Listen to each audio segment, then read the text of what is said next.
All right, now let's bring in South African Student Congress President Vezinhlanhla Simelane, who joins us now. Thank you so much for your time. Let's firstly get your reaction to what is currently playing out between OUTA, Minister Nzimande, and of course NSFAS, and the implications on the tens of thousands of students that rely on the NSFAS scheme. No, thanks very much. Good day to you. And good day to our viewers at home. I think, number one, as an organization, we should state that the allegations that are leveled against the Minister of Higher Education, Blade Nzimande, and the NSFAS board chair are very serious organization, and I think it must be taken very serious, because if really they did what they said they've been doing, I don't think anyone who have done such things can be in that position of responsibilities where they are presiding over billions of rands that are supposed to assist our students. That is why, as an organization, we have called upon our law enforcement agencies to speedily ensure that they fast-track the process of investigation, so that if ever they've been found doing wrong things in the NSFAS,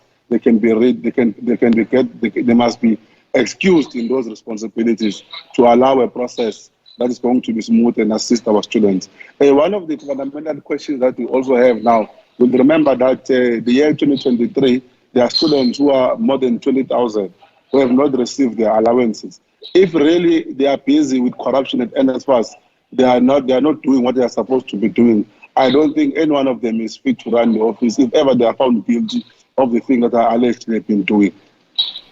Now, the DA, as you've heard, and other political parties, of course, want to take this matter to the president and to parliament. They also want the SIU to broaden its scope, in terms of its investigation that it's currently doing in as far as the Department of Higher Education is concerned. How much would you support this move, and do you think anything will come of it?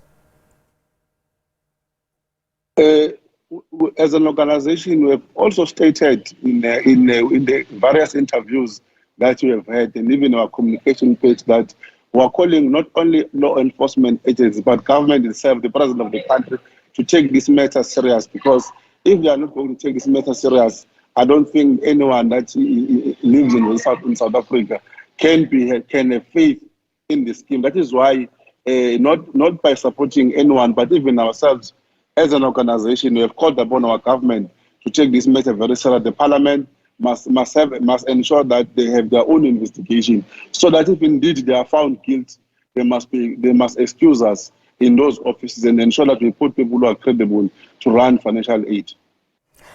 The minister yesterday in his press conference, of course, at pains to say that these are nefarious accusations.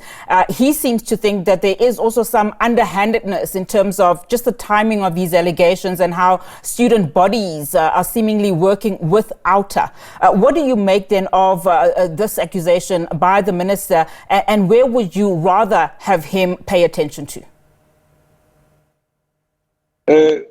I think number one, it must be stated very clearly that as an organization, South African Student Congress, we are not working with anyone. All what we are saying is that the allegations that have been leveled against the two, the minister and the chair, are very serious, and they must be taken very serious. And law enforcement agencies must take their responsibility to ensure that they do investigation. Number two, we are not only, OUTA as an organization and its history. That is why we don't jump into a conclusion and say they must be fired. That is why these things, we thought that they must be tested in court, and then if they are found guilty, that is when then the action must be taken.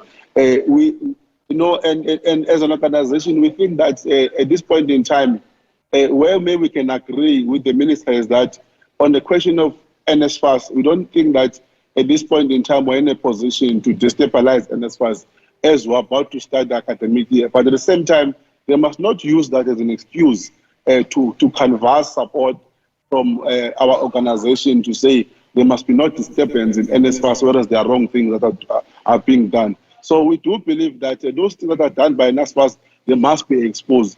If maybe we were to speak about the performance of NSFAS, from where we're sitting as an organization, I can tell you now that we are convinced that there are challenges. And NSFAS has also said to us that by the 15th of January, they will have paid the money that they are supposed to be paying to students who were not paid last year, 2023. Mr. Simelane, thank you. I can confirm to you. Mr. Simelane, apologies for that. Thank you so much for your time. I think we've got the point. Thank you so much for your time. That's, of course, President Vezinhlanhla Simelane from the South African Student Congress, President.